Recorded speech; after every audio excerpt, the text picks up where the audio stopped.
Chapter 7 Superintendent of the Pennsylvania Mr. Scott was promoted to be the general superintendent of the Pennsylvania Railroad in 1856, taking Mr. Lumbert's place, and he took me, then in my 23rd year, with him to Altoona. This breaking up of associations in Pittsburgh was a sore trial, but nothing could be allowed to interfere for a moment with my business career. My mother was satisfied upon this point, great as the strain was upon her. Besides, follow my leader was due to so true a friend as Mr. Scott had been. His promotion to the superintendency gave rise to some jealousy, and besides that, he was confronted with a strike at the very beginning of his appointment. He had lost his wife in Pittsburgh a short time before and had his lonely hours. He was a stranger in Altoona, his new headquarters, and there was none but myself seemingly of whom he could make a companion. We lived for many weeks at the Railway Hotel together before he took up housekeeping and brought his children from Pittsburgh, and at his desire I occupied the same large bedroom with him. He seemed anxious always to have me near him. The strike became more and more threatening. I remember being awakened one night and told that the freight train men had left their trains at Mifflin, that the line was blocked on this account and all traffic stopped. Mr. Scott was then sleeping soundly. It seemed to me a pity to disturb him, knowing how overworked and over-anxious he was. But he awoke, and I suggested that I should go up and attend to the matter. He seemed to murmur assent, not being more than half awake. So I went to the office and in his name argued the question with the men and promised them a hearing next day at Altoona. I succeeded in getting them to resume their duties and to start the traffic. Not only were the trainmen in a rebellious mood, but the men in the shops were rapidly organizing to join with the disaffected. This I learned in a curious manner. One night, as I was walking home in the dark, I became aware that a man was following me. By and by he came up to me and said, "I must not be seen with you, but you did me a favor once, and I then resolved if ever I could serve you I would do it. I called at the office in Pittsburgh and asked for work as a blacksmith. You said there was no work then at Pittsburgh, but perhaps employment could be had at Altoona, and if I would wait a few minutes you would ask by telegraph. You took the trouble to do so, examined my recommendations and gave me a pass and sent me here. I have a splendid job. My wife and family are here and I was never so well situated in my life. And now I want to tell you something for your good." I listened, and he went on to say that a paper was being rapidly signed by the shopmen, pledging themselves to strike on Monday next. There was no time to be lost. I told Mr. Scott in the morning, and he at once had printed notices posted in the shops that all men who had signed the paper, pledging themselves to strike, were dismissed, and they should call at the office to be paid. A list of the names of the signers had come into our possession in the meantime, and this fact was announced. Consternation followed, and the threatened strike was broken. I have had many incidents such as that of the blacksmith in my life. Slight attentions or a kind word to the humble often bring back rewards as great as it is unlooked for. No kind action is ever lost. Even to this day I occasionally meet men whom I had forgotten who recall some trifling attention I have been able to pay them, especially when in charge at Washington of government railways and telegraphs during the Civil War, when I could pass people within the lines. A father helped to reach a wounded or sick son at the front, or enabled to bring home his remains, or some similar service. I am indebted to these trifles for some of the happiest attentions and the most pleasing incidents of my life. And there is this about such actions: they are disinterested, and the reward is sweet in proportion to the humbleness of the individual whom you have obliged. It counts many times more to do a kindness to a poor working man than to a millionaire who may be able some day to repay the favor. How true Wordsworth's lines: "The best portion of a good man's life, his little, nameless, unremembered acts of kindness and of love." The chief happening, judged by its consequences, of the 2 years I spent with Mr. Scott at Altoona arose from my being the principal witness in a suit against the company which was being tried at Greensburg by the brilliant Major Stokes, my first host. It was feared that I was about to be subpoenaed by the plaintiff, and the Major, wishing a postponement of the case, asked Mr. Scott to send me out of the State as rapidly as possible. This was a happy change for me, as I was enabled to visit my two bosom companions, Miller and Wilson, then in the railway service at Crestline, Ohio. On my way thither, while sitting on the end seat of the rear car watching the line, a farmer-looking man approached me. He carried a small green bag in his hand. He said the brakeman had informed him I was connected with the Pennsylvania Railroad. He wished to show me the model of a car which he had invented for night traveling. He took a small model out of the bag which showed a section of a sleeping car. This was the celebrated T. Woodruff, the inventor of that now indispensable adjunct of civilization, the sleeping car. Its importance flashed upon me. I asked him if he would come to Altoona if I sent for him, and I promised to lay the matter before Mr. Scott at once upon my return. I could not get that sleeping car idea out of my mind, and was most anxious to return to Altoona that I might press my views upon Mr. Scott. When I did so, he thought I was taking time by the forelock, but was quite receptive, and said I might telegraph for the patentee. He came and contracted to place two of his cars upon the line as soon as they could be built. After this, Mr. Woodruff, greatly to my surprise, asked me if I would not join him in the new enterprise, and offered me an eighth interest in the venture. I promptly accepted his offer, trusting to be able to make payments somehow or other. The two cars were to be paid for by monthly installments after delivery. When the time came for making the first payment, my portion was $217.50. I boldly decided to apply to the local banker, Mr. Lloyd, for a loan of that sum. I explained the matter to him, and I remember that he put his great arm (he was 6 feet 3 or 4) around me, saying, "Why, of course I will lend it. You are all right, Andy." And here I made my first note, and actually got a banker to take it. A proud moment that in a young man's career. The sleeping cars were a great success, and their monthly receipts paid the monthly installments. The first considerable sum I made was from this source. Today, July 19, 1909, as I reread this, how glad I am that I have recently heard from Mr. Lloyd's married daughter telling me of her father's deep affection for me, thus making me very happy indeed. One important change in our life at Altoona, after my mother and brother arrived, was that, instead of continuing to live exclusively by ourselves, it was considered necessary that we should have a servant. It was with the greatest reluctance my mother could be brought to admit a stranger into the family circle. She had been everything and had done everything for her two boys. This was her life, and she resented with all a strong woman's jealousy the introduction of a stranger who was to be permitted to do anything whatever in the home. She had cooked and served her boys, washed their clothes and mended them, made their beds, cleaned their home. Who dare rob her of those motherly privileges? But nevertheless we could not escape the inevitable servant girl. One came and others followed, and with these came also the destruction of much of that genuine family happiness which flows from exclusiveness. Being served by others is a poor substitute for a mother's labor of love. The ostentatious meal prepared by a strange cook whom one seldom sees, and served by hands paid for the task, lacks the sweetness of that which a mother's hands lay before you as the expression and proof of her devotion. Among her manifold blessings I have to be thankful for is that neither nurse nor governess was my companion in infancy. No wonder the children of the poor are distinguished for the warmest affection and the closest adherence to family ties, and are characterized by a filial regard far stronger than that of those who are mistakenly called more fortunate in life. They have passed the impressionable years of childhood and youth in constant loving contact with father and mother. To each they are all in all, no third person coming between.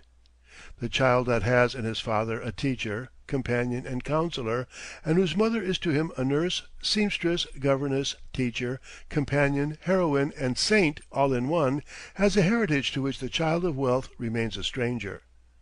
There comes a time, although the fond mother cannot see it, when a grown son has to put his arms around his saint and, kissing her tenderly, try to explain to her that it would be much better were she to let him help her in some ways. That being out in the world among men and dealing with affairs, he sometimes sees changes which it would be desirable to make. That the mode of life delightful for young boys should be changed in some respects and the house made suitable for their friends to enter. Especially should the slaving mother live the life of ease hereafter, reading and visiting more and entertaining dear friends. In short, rising to her proper and deserved position as her ladyship. Of course the change was very hard upon my mother, but she finally recognized the necessity for it, probably realized for the first time that her eldest son was getting on. "Dear mother," I pleaded, my arms still around her, "you have done everything for and have been everything to Tom and me, and now do let me do something for you. Let us be partners and let us always think what is best for each other. The time has come for you to play the lady, and some of these days you are to ride in your carriage, meanwhile to get that girl in to help you. Tom and I would like this." The victory was won, and my mother began to go out with us and visit her neighbors. She had not to learn self-possession nor good manners; these were innate, and as for education, knowledge, rare good sense, and kindliness, seldom was she to meet her equal. I wrote never instead of seldom and then struck it out. Nevertheless my private opinion is reserved. Life at Altoona was made more agreeable for me through Mr. Scott's niece, Miss Rebecca Stewart, who kept house for him. She played the part of elder sister to me to perfection, especially when Mr. Scott was called to Philadelphia or elsewhere. We were much together, often driving in the afternoons through the woods. The intimacy did not cease for many years, and rereading some of her letters in 1906, I realized more than ever my indebtedness to her. She was not much beyond my own age, but always seemed a great deal older. Certainly she was more mature and quite capable of playing the elder sister's part. It was to her I looked up in those days as the perfect lady. Sorry am I our paths parted so widely in later years. Her daughter married the Earl of Sussex, and her home in late years has been abroad. July 19, 1909, Mrs. Carnegie and I found my elder sister friend, April last, now in widowhood, in Paris, her sister and also her daughter all well and happy. A great pleasure indeed. There are no substitutes for the true friends of youth. Mr. Scott remained at Altoona for about 3 years when deserved promotion came to him. In 1859 he was made vice president of the company, with his office in Philadelphia. What was to become of me was a serious question. Would he take me with him, or must I remain at Altoona with the new official? The thought was to me unbearable. To part with Mr. Scott was hard enough. To serve a new official in his place I did not believe possible. The sun rose and set upon his head so far as I was concerned. The thought of my promotion, except through him, never entered my mind. He returned from his interview with the president at Philadelphia and asked me to come into the private room in his house which communicated with the office. He told me it had been settled that he should remove to Philadelphia. Mr. Enoch Lewis, the division superintendent, was to be his successor. I listened with great interest as he approached the inevitable disclosure as to what he was going to do with me. He said finally, "Now, about yourself. Do you think you could manage the Pittsburgh division?" I was at an age when I thought I could manage anything. I knew nothing that I would not attempt, but it had never occurred to me that anybody else, much less Mr. Scott, would entertain the idea that I was as yet fit to do anything of the kind proposed. I was only 24 years old, but my model then was Lord John Russell, of whom it was said he would take the command of the Channel Fleet tomorrow. So would Wallace or Bruce. I told Mr. Scott I thought I could. "Well," he said, "Mr. Potts, who was then superintendent of the Pittsburgh division, is to be promoted to the transportation department in Philadelphia, and I recommended you to the president as his successor. He agreed to give you a trial. What salary do you think you should have?" "Salary?" I said, quite offended. "What do I care for salary? I do not want the salary. I want the position. It is glory enough to go back to the Pittsburgh division in your former place. You can make my salary just what you please, and you need not give me any more than what I am getting now."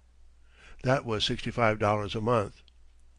"You know," he said, "I received $1,500 a year when I was there, and Mr. Potts is receiving $1,800. I think it would be right to start you at $1,500, and after a while, if you succeed, you will get the $1,800. Would that be satisfactory?" "Oh, please," I said, "don't speak to me of money." It was not a case of mere hire and salary, and then and there my promotion was sealed. I was to have a department to myself, and instead of signing TAS, orders between Pittsburgh and Altoona would now be signed AC. That was glory enough for me. The order appointing me superintendent of the Pittsburgh division was issued December 1st, 1859. Preparations for removing the family were made at once. The change was hailed with joy, for although our residence in Altoona had many advantages, especially as we had a large house with some ground about it in a pleasant part of the suburbs, and therefore many of the pleasures of country life, all these did not weigh as a feather in the scale as against the return to old friends and associations in dirty, smoky Pittsburgh. My brother Tom had learned telegraphy during his residence in Altoona, and he returned with me and became my secretary. The winter following my appointment was one of the most severe ever known. The line was poorly constructed, the equipment inefficient and totally inadequate for the business that was crowding upon it. The rails were laid upon huge blocks of stone, cast iron chairs for holding the rails were used, and I have known as many as 47 of those to break in one night. No wonder the wrecks were frequent. The superintendent of a division in those days was expected to run trains by telegraph at night, to go out and remove all wrecks, and indeed to do everything. At one time for 8 days I was constantly upon the line, day and night, at one wreck or obstruction after another. I was probably the most inconsiderate superintendent that ever was entrusted with the management of a great property, for, never knowing fatigue myself, being kept up by a sense of responsibility probably, I overworked the men and was not careful enough in considering the limits of human endurance. I have always been able to sleep at any time. Snatches of half an hour at intervals during the night in a dirty freight car were sufficient. The Civil War brought such extraordinary demands on the Pennsylvania line that I was at last compelled to organize a night force, but it was with difficulty I obtained the consent of my superiors to entrust the charge of the line at night to a train dispatcher. Indeed, I never did get their unequivocal authority to do so, but upon my own responsibility I appointed perhaps the first night train dispatcher that ever acted in America. At least he was the first upon the Pennsylvania system. Upon our return to Pittsburgh in 1860, we rented a house in Hancock Street, now 8th Street, and resided there for a year or more. Any accurate description of Pittsburgh at that time would be set down as a piece of the grossest exaggeration. The smoke permeated and penetrated everything. If you placed your hand on the balustrade of the stair it came away black. If you washed face and hands they were as dirty as ever in an hour. The soot gathered in the hair and irritated the skin, and for a time after our return from the mountain atmosphere of Altoona life was more or less miserable. We soon began to consider how we could get to the country, and fortunately at that time Mr. D.A. Stewart, then freight agent for the company, directed our attention to a house adjoining his residence at Homewood. We moved there at once, and the telegraph was brought in, which enabled me to operate the division from the house when necessary. Here a new life was opened to us. There were country lanes and gardens in abundance. Residences had from 5 to 20 acres of land about them. The Homewood estate was made up of many hundreds of acres, with beautiful woods and glens and a running brook. We too had a garden and a considerable extent of ground around our house. The happiest years of my mother's life were spent here among her flowers and chickens and the surroundings of country life. Her love of flowers was a passion. She was scarcely ever able to gather a flower. Indeed, I remember she once reproached me for pulling up a weed, saying it was something green. I have inherited this peculiarity and have often walked from the house to the gate intending to pull a flower for my buttonhole and then left for town unable to find one I could destroy. With this change to the country came a whole host of new acquaintances. Many of the wealthy families of the district had their residences in this delightful suburb. It was, so to speak, the aristocratic quarter. To the entertainments at these great houses the young superintendent was invited. The young people were musical and we had musical evenings aplenty. I heard subjects discussed which I had never known before, and I made it a rule when I heard these to learn something about them at once. I was pleased every day to feel that I was learning something new. It was here that I first met the Vandervoort brothers, Benjamin and John. The latter was my traveling companion on various trips which I took later in life. Dear Vandy appears as my chum in Round the World. Our neighbors, Mr. and Mrs. Stewart, became more and more dear to us, and the acquaintance we had before ripened into lasting friendship. One of my pleasures is that Mr. Stewart subsequently embarked in business with us and became a partner, as Vandy did also. Greatest of all the benefits of our new home, however, was making the acquaintance of the leading family of Western Pennsylvania, that of the Honorable Judge Wilkins. The Judge was then approaching his 80th year, tall, slender, and handsome, in full possession of his faculties, with a courtly grace of manner and the most wonderful store of knowledge and reminiscence of any man I had yet been privileged to meet.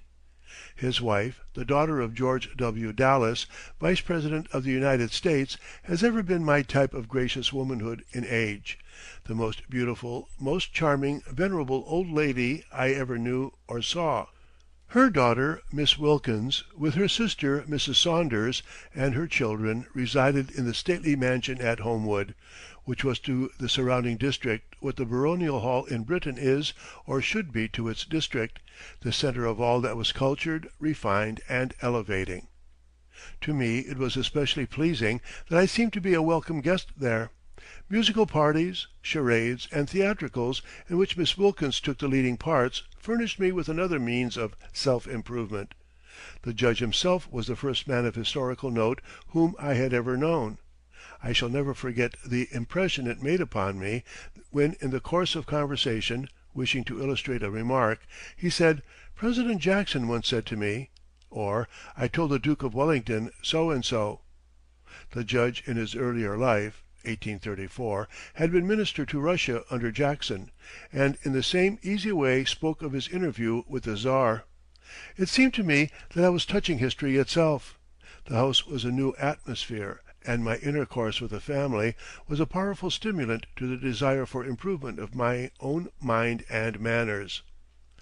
The only subject upon which there was always a decided though silent antagonism between the Wilkins family and myself was politics. I was an ardent Free Soiler in days when to be an abolitionist was somewhat akin to being a Republican in Britain. The Wilkinses were strong Democrats with leanings toward the South, being closely connected with leading Southern families.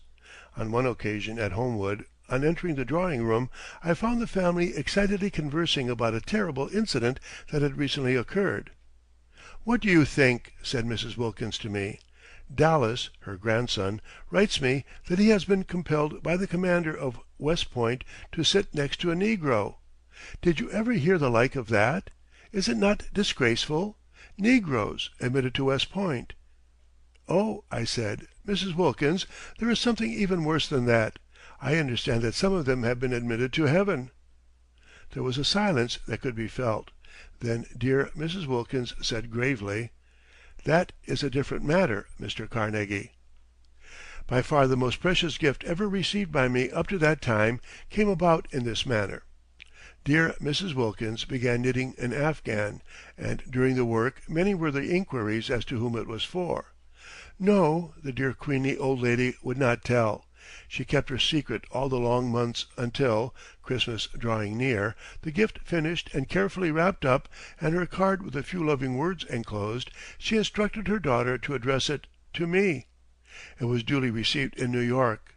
Such a tribute from such a lady! Well, that afghan, though often shown to dear friends, has not been much used. It is sacred to me and remains among my precious possessions. I had been so fortunate as to meet Lila Addison while living in Pittsburgh, the talented daughter of Dr. Addison, who had died a short time before. I soon became acquainted with the family and record with grateful feelings the immense advantage which that acquaintance also brought to me. Here was another friendship formed with people who had all the advantages of the higher education. Carlyle had been Mrs. Addison's tutor for a time, for she was an Edinburgh lady. Her daughters had been educated abroad and spoke French, Spanish, and Italian as fluently as English. It was through intercourse with this family that I first realized the indescribable yet immeasurable gulf that separates the highly educated from people like myself. But the wee drop o' Scotch bluid atween us proved its potency as usual. Miss Addison became an ideal friend because she undertook to improve the rough diamond, if it were indeed a diamond at all. She was my best friend because my severest critic. I began to pay strict attention to my language and to the English classics, which I now read with great avidity. I began also to notice how much better it was to be gentle in tone and manner, polite and courteous to all, in short, better behaved. Up to this time I had been, perhaps, careless in dress and rather affected it. Great heavy boots, loose collar, and general roughness of attire were then peculiar to the West and in our circle considered manly. Anything that could be labeled foppish was looked upon with contempt. I remember the first gentleman I ever saw in the service of the railway company who wore kid gloves. He was the object of derision among us who aspired to be manly men. I was a great deal the better in all these respects after we moved to Homewood, owing to the Addisons. Chapter 7